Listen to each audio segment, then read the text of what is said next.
mencetak rekor apa Pak? Coba sebutin. Pernah mencetak rekor terbesar kekalahan, pernah mencetak rekor terbesar kemenangan. Nah, rekor kekalahan pernah dalam satu hari itu hampir 3 miliar. 3 miliar. Mumet juga mumet. Pernah juga dalam satu hari itu menang ke 6 M. Ya. Satu hari 6 M. Ya.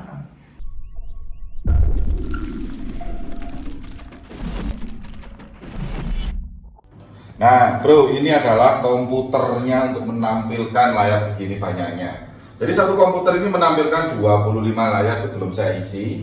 Yang di sebelah sini juga belum saya isi.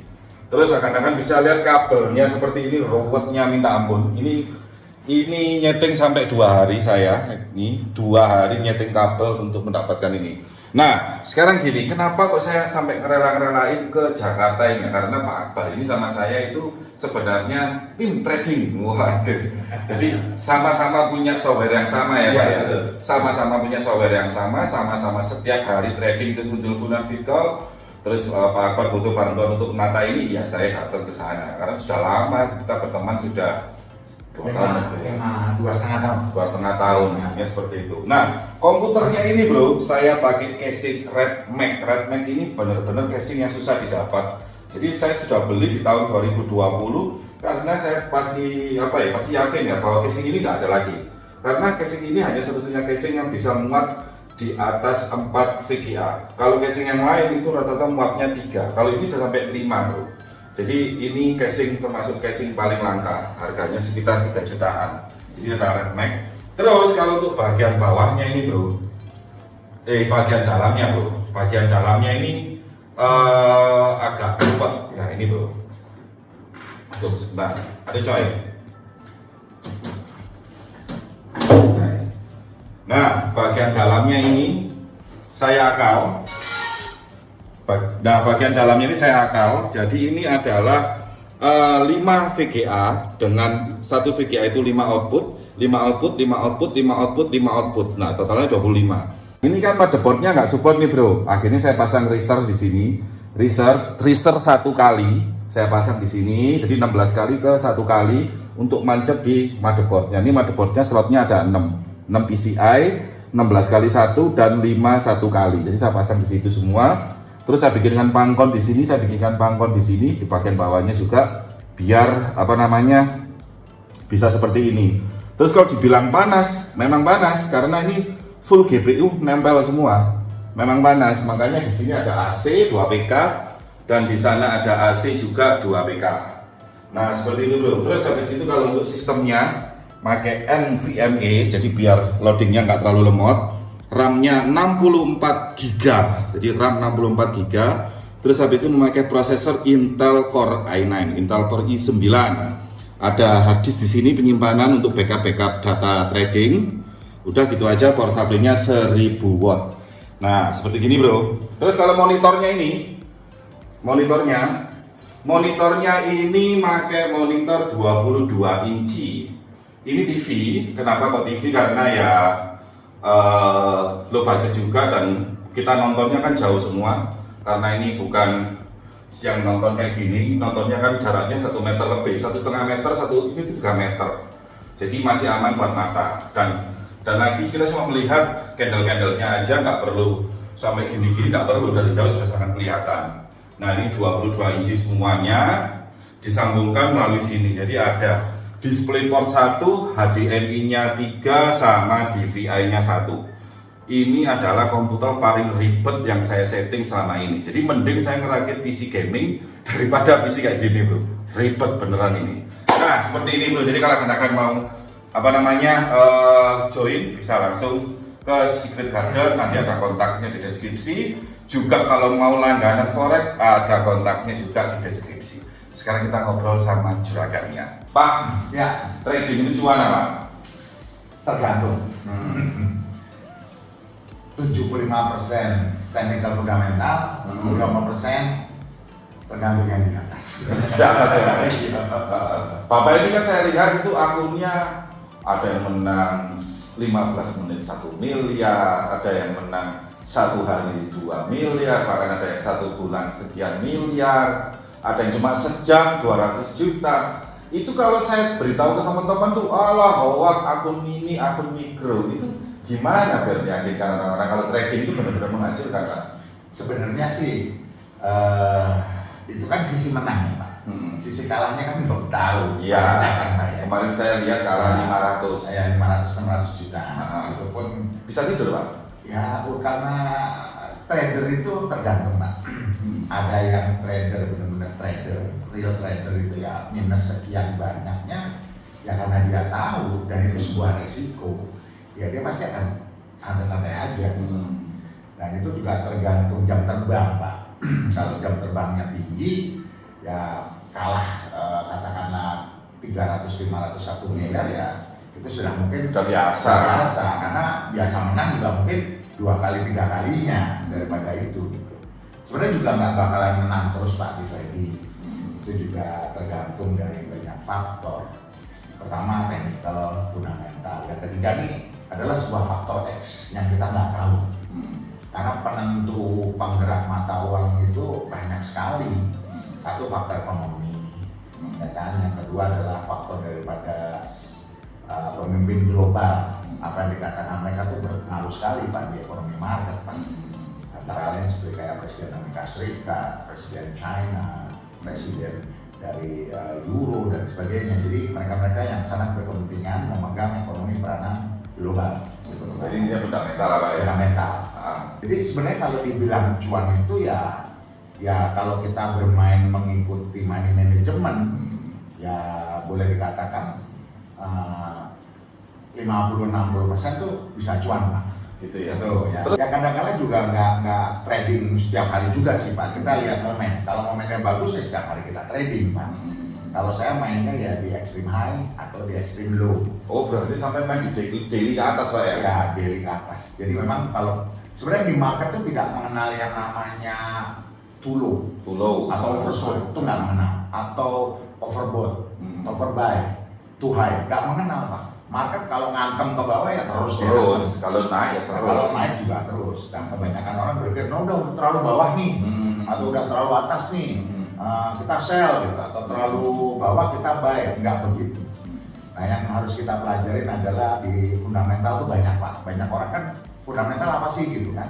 Fundamental tuh macam-macam, Pak. Belajar tentang 5 tahun ke belakang sebuah negara tuh ngapain? Saat ini ada apa? Besoknya mau ngapain? Jadi itu yang kita harus lihat pertama. Kedua, jumlah demografinya, Pak. Jumlah penduduk. Jadi pertama itu belajar fundamental dulu. Fundamental. Itu fundamental dulu. Oke, yang pertama.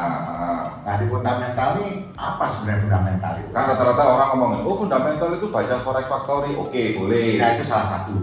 Ya. Tapi yang terpenting sebenarnya itu adalah melihat GDP. Ya, betul. Itu pertama. Kedua demografi. Ketiga juga politik. Ya keempat ya ini alam bencana alam, Pak. Ya kan. Kelima juga ya. Terus faktor X itu seperti kayak sebuah pemimpin negara itu mama ditembak atau ketembak atau ada sesuatu hal yang membahayakan dirinya itu pasti akan menggoncang perekonomian dunia. Terus ada demonstrasi ya kan, Pak, ya kudeta dan sebagainya itu juga sangat berpengaruh. Ya meskipun technical fundamentalnya bagus terjadi itu udah pasti. Jadi harus double, Pak ya, technical ya, dan fundamental oke.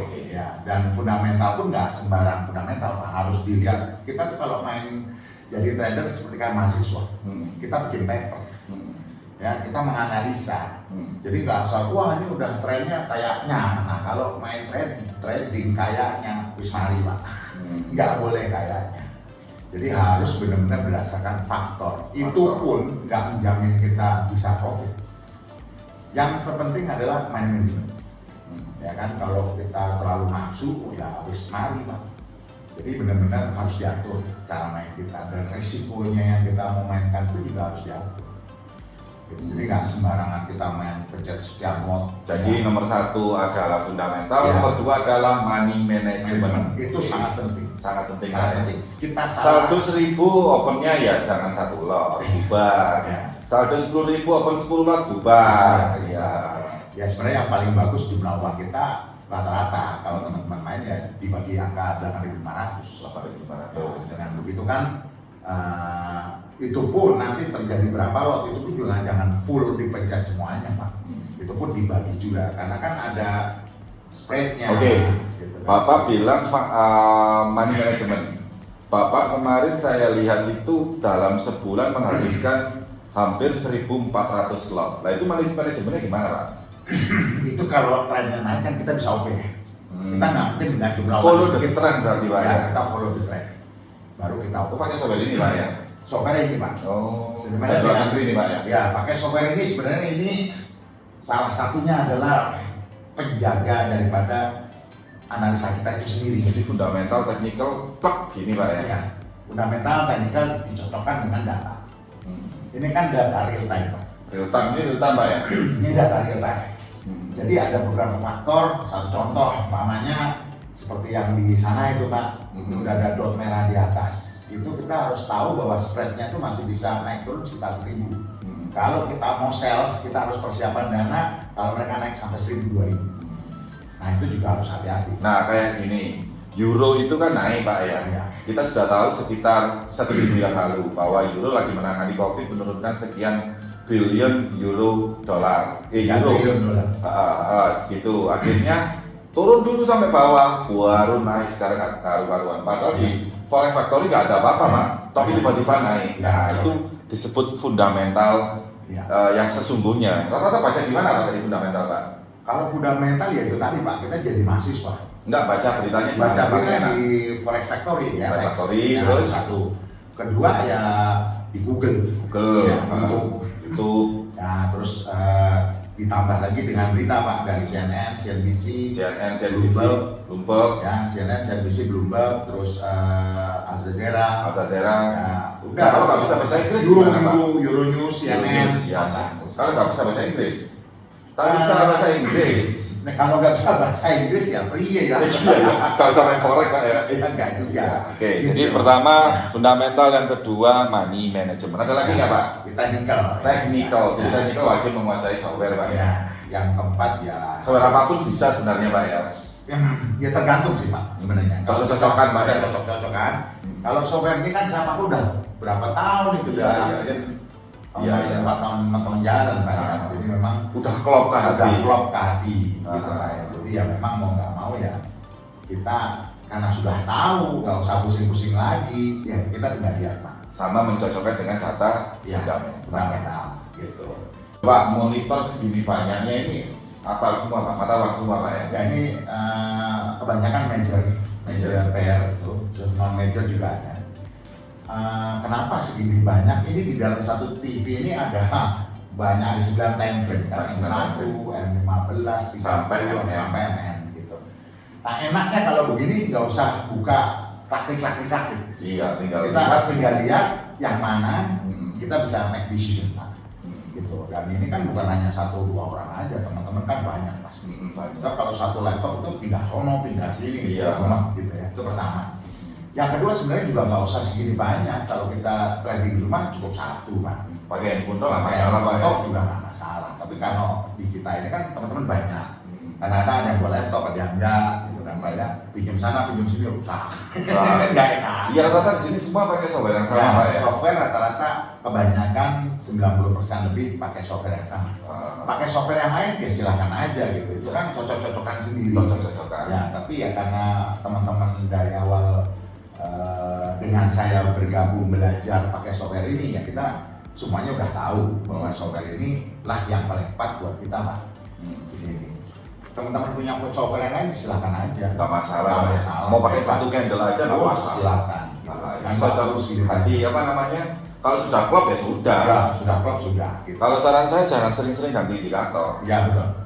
Indikator itu sebenarnya relatif Pak. Sudah melajari satu, belajar lagi, belajar lagi, udah pusing akhirnya. Iya betul. Dan juga harus bisa pegang teguh. Jangan hari ini A besok jadi B, jadi C, jadi D. Karena trading itu kita harus tekun. Itu pertama ya. Jangan gampang terpengaruh juga ya dengan hoax. Karena banyak news di luar itu kan hoax Pak. Belum tentu benar juga toh. Nah kita cocokkan dengan data yang ada di sini, dengan real time data yang ada di TV, di YouTube dan sebagainya tuh kita lihat, kita pilah-pilah gitu. Jangan sembarangan lah istilahnya. Dan yang paling penting adalah keyakinan, Pak. Yakin ya Pak? Kalau nggak yakin udah jangan main. Oh, kalau nggak yakin nggak sama Nggak bisa main, Pak. Lah nggak yakin. buang-buang duit akhirnya. Iya. Kalau bisa, oh naik, ikut sel, turun, baik, akhirnya buy sell gitu Pak ya. Dan yang kedua juga ibaratnya kalau jadi trader itu ya harus serius. Oh serius? Ya, kalau nggak serius kan hobi mamanya. Ya, kebanyakan kalau yang hobi itu kan tahu sendiri, Pak. Apa serius ini trader dia? Ya, trader itu macam-macam. Ada trader for living, ada trader just for fun, ya. Ada trader abal-abal itu hari ini main, kalah harus main lagi, Pak. Gitu kan. Kalau trading for living kalah ya tetap ya harus main, karena kan kita kehidupannya dapatnya dari situ. Seminggu ini dapat berapa Pak? Relatif. Kalau tergantung daripada sikon, situasi dan kondisi. Kalau minggu ini ya lumayan, dapat ya sekitar hampir 200 juta. Ya. Minggu kemarin juga parah, ya kan, loss sampai hampir 350. Tapi recovery Pak? Recovery, makanya itu Pak. Jadi main trading itu nggak bisa setiap hari menang. Kadang-kadang 2-3 jam kita main, kita make profit, ya kan. Nanti jam keempat, kelima, keenam bisa minus. Nah makanya kalau kita the real trader, apapun situasi dan kondisinya itu kita harus hadapin, Pak. Berani rugi, berani menang. Gitu di sana. Jangan rugi waste, gitu kan. Cut loss harus rugi, berani, nyalain yang nyuruh, Ya. nyalain yang softwarenya atau Ya. nyalain siapa. Itu nggak benar. Nggak Apalagi main pakai, ya mohon maaf ya, saya nggak pernah main pakai robot. Karena kalau robot itu kan atas perintah daripada software. Seberapa canggih softwarenya? Canggih, Software yang sebenarnya kan lebih canggih, Pak. Iya. Akal, harus akal. Akal. Jadi ingat tuh, broker itu juga banyak akal. Iya. Saya yakin yang sudah ngerti tahu. Nah, Broker itu banyak akal, Pak. Ya kan, nah itu kita juga harus bisa milih broker yang bagus, Pak. Nah, broker yang bagus itu kan relatif, Ya, yang macam-macam lah, Pak, ya. macam-macam. Begitu. yang penting yang gampang WD-nya, Ya, gampang WD, dipercaya, ya, terus nggak terlalu banyak peraturan, terus nggak boleh bayar sell bersamaan. Nah, kalau udah bayar itu hormat, Pak. Itu udah pasti banyak orang yang nggak mau ke sana, ya. Jadi sekali lagi ya, kalau kita mau jadi trader ya kita harus benar-benar we sell our life. Kita jual hidup kita tuh benar-benar fokus di satu hal, Pak. Karena kalau kita ketinggalan 1 hari, 2 hari, 3 hari, ya kita harus mulai dari ulang dari nol. rekor terbesar menang berapa duit dalam waktu berapa jam apa menit apa hari, Bapak? Wah, sebenarnya kalau mau diomongin juga susah gampang, Mas. Pernah kan mencetak rekor apa Pak? Coba sebutin. Pernah mencetak rekor terbesar kekalahan, pernah mencetak rekor terbesar kemenangan. Rekor kekalahan pernah dalam 1 hari itu hampir 3 miliar. 3 miliar. Mumet juga mumet. Pernah juga dalam 1 hari itu menang hampir 6 M. Ya, 1 hari 6 M. Kalau ditanya, kita nggak bisa menang terus. Kita juga nggak mungkin kalah terus. Kalau kalah terus bodoh Pak. Ya, bodoh gitu. Iya. Dan ada faktor X penentu itu yang siapapun nggak akan tahu. Contoh kayak terjadi bencana alam, Pak. Kan kita nggak tahu, Pak. Tiba-tiba gunung meletus atau tiba-tiba terjadi tsunami dan sebagainya. Padahal teknikal fundamentalnya itu bagus. Nah ini yang kita jujur kita nggak mengerti itu, dan itu kita harus berhati-hati untuk sebuah faktor itu jaga-jaga. Makanya money management itu nomor 1 itu bro, jadi money management nomor 1.